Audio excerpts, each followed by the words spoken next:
नमस्कार. लोकसभा निवडणुकीचा बिगुल वाजलेला आहे. मी आता कल्याण मतदारसंघामध्ये आहे.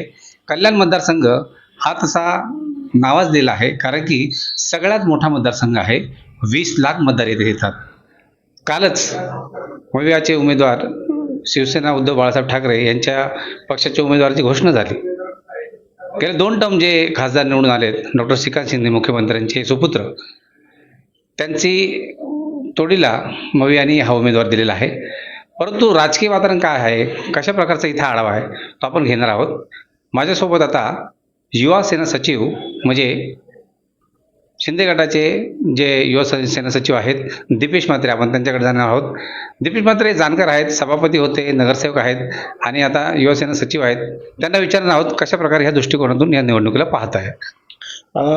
आपण बघत असाल तर गेल्या अनेक वर्षापासून कल्याण हा जो लोकसभा मतदारसंघ आहे, याच्यामध्ये धनुष्यबाणावरचा उमेदवार नेहमीच निवडून गेलेला आहे. आणि त्यानिमित्ताने डॉक्टर श्रीकांत शिंदे हे 2014 मध्ये 2.5 लाख आणि 2019 मध्ये 3.5 लाख या मताधिक्याने या मतदारसंघात निवडून आलेले आहेत.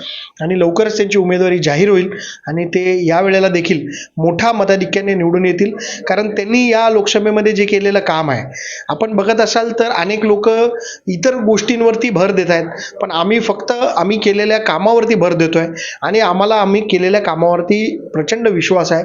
आपण बघत असाल तर कॉन्क्रीट रस्ते, पाण्याची योजना, गॅस पाईपलाईन, या सगळ्या ज्या योजना आहेत, त्याचबरोबर कॅन्सर हॉस्पिटल असेल, डोंबिवली शास्त्रीनगर येथे स्कॅनिंग सेंटर असतील, अशा अनेक सुविधा नागरिकांसाठी डॉक्टर श्रीकांत शिंदे यांच्या माध्यमातून या लोकसभेमध्ये झालाय. गेल्या अनेक वर्षापासून 5वी आणि 6वी जी रेल्वेची लाईन आहे, त्याचा प्रश्न या लोकसभेमध्ये मोठ्या प्रमाणात घेतला जायचा. जी 5वी लाईन आहे ती देखील पूर्ण झालेली आहे. ती या डॉक्टर श्रीकांत शिंदे यांच्या कालावधीमध्ये झाले. रेल्वेचे अनेक प्रश्न असतील ते त्यांनी सोडवण्याचा प्रयत्न केला. मला आणि आमच्या डॉक्टर श्रीकांत शिंदे यांच्या कामावर विश्वास आहे की लोक केलेल्या कामाला मत देणार आहेत आणि त्याच माध्यमातून डॉक्टर श्रीकांत शिंदे मोठ्या मताधिक्याने निवडून येतील. पण अजूनही उमेदवारी जरी जाहीर झाली असली तरी अधिकृतरित्या जी घोषणा जी व्हायची ती का होत नाही? काय नेमकं कारण? नाही, त्याचं कारण असं आहे की अनेक आमच्या उमेदवारीची घोषणा व्हायची बाकी आहे. दुसरी यादी लवकरच येईल आणि त्या दुसऱ्या यादीत आमची सगळ्यांची उमेदवारांची यादी जाहीर होईल.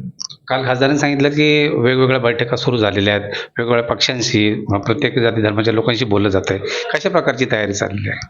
प्रत्येक डोंबिवलीतील प्रतिष्ठित नागरिक असतील, त्याचबरोबर कल्याण लोकसभेतील सर्व प्रतिष्ठित नागरिक असतील, यांच्या भेटीगाठी सुरू आहेत. आमच्या पदाधिकाऱ्यांच्या बैठका देखील सुरू आहेत. इतर पक्षांच्या पदाधिकाऱ्यांच्या बैठका सुरू आहेत. त्याच माध्यमातून डॉक्टर श्रीकांत शिंदे, आपल्याला माहीत असेल की गेल्या अनेक वर्षापासून ते या लोकसभेचे खासदार आहेत. ते सर्वसामान्यांमध्ये मिळून काम करणारे, जमिनीवर पाय ठेवून काम करणारे खासदार आहेत. त्याच्या माध्यमातून ते सर्वसामान्य लोकांना भेटत आहेत की इलेक्शनच्या पूर्वी त्यांचा हा पहिला राऊंड आहे, त्याच्यानंतर अजून दुसरे राऊंड होतील आणि लोकांना त्यांच्यावर विश्वास आहे, त्याच्यामुळे ते मोठ्या मताधिक्याने निवडून येतील असं आम्हाला वाटतं. दिपेश, एक वेगळा प्रश्न आहे की ज्या पद्धतीने भारतीय जनता पार्टीच्या अंतर्गत कल्याणपुरीमध्ये काही ज्या घटना घडल्या, राजकीय घडामोडी ज्या काही गेल्या वर्षात घडल्या, त्याचा परिणाम या मताधिक्यावर काही घडू शकतो असं वाटतं? नाही, कसं आहे, या घटना ज्या घडल्या त्या दुर्दैवीच आहेत आणि त्या कोणालाही न पटण्यासारख्या आहेत. परंतु या ज्या घडलेल्या घटनांना पक्षीय वळण देण्याचं कारण नाही, कारण ह्या घटना ज्या वैयक्तिक भांडणातनं घडलेल्या होत्या, ह्याचं दुःख आम्हाला देखील आहे. परंतु जेव्हा निवडणूक येते, आपल्याला सगळ्यांचं ध्येय एकच आहे की पंतप्रधान नरेंद्र मोदी यांचे हात बळकट करायचे आहेत. 400 पेक्षा जास्ती उमेदवार भारतामध्ये निवडून आले पाहिजेत. तर याच्यात आम्ही असा विचार करतो आणि आमच्या मित्रपक्ष देखील असा विचार करतो की आपले जे वैयक्तिक हेवेदावे आहेत ते बाजूला ठेवून आपण पक्षाची भूमिका लोकांपर्यंत पोहोचवली पाहिजे आणि चांगल्या पद्धतीने काम केलं पाहिजे. तरुणांचा एक मोठा उत्साह तुमच्या मागे असतो. ती शक्ती ही शिवसेनेची आहे. या शक्तीचा कशा प्रकारे वापर होणार आहे किंवा कसा तरुणांचा साथ असणार? या वेळेला आपले भारताचे जे यशस्वी पंतप्रधान आहेत आणि आमचे या लोकसभेचे जे सगळ्यात तरुण लोकसभेतले खासदार होते, यांच्या माध्यमातून एक आव्हान आम्ही लोकांना करणार आहे की या लोकसभा मतदारसंघामध्ये मोठ्या प्रमाणात फर्स्ट टाइम वोटर जे पहिल्यांदा मतदान करणार आहेत, 18 ते 25 वयोगटातली हे सगळे तरुण विद्यार्थी असतील, तरुण मुलं असतील, भारताची शक्ती ही तरुणांची शक्ती आहे. आणि आमची युवा संघटना आहे ती विशेषतः ह्याच्यावर भर देणार आहे की हे फर्स्ट टाइम वोटर जे पहिल्यांदा आपलं मतदान करणार आहेत ते स्वतः खूप एक्साइटेड असणार आहेत की यावेळेला पहिल्यांदा आम्ही मतदान करतोय, या लोकशाहीचा आम्ही भाग बनतोय. तर त्याच्यासाठी हे जे फर्स्ट टाइम वोटर आहेत हे कसे आपल्या मतदार केंद्रापर्यंत पोहोचतील आणि आपलं पहिलं जे मत आहे ते या लोकशाहीमध्ये कशा पद्धतीने देतील याच्यासाठी आम्ही एक वेगळी यंत्रणा राबवणार आहोत. हे जे विद्यार्थी किंवा हे जे मतदार जे फर्स्ट टाइम वोटर आहेत हे जेव्हा आमच्या मतदार बूथवर येतील त्यांचा सत्कार देखील आम्ही करायचं नियोजन केलेलं आहे.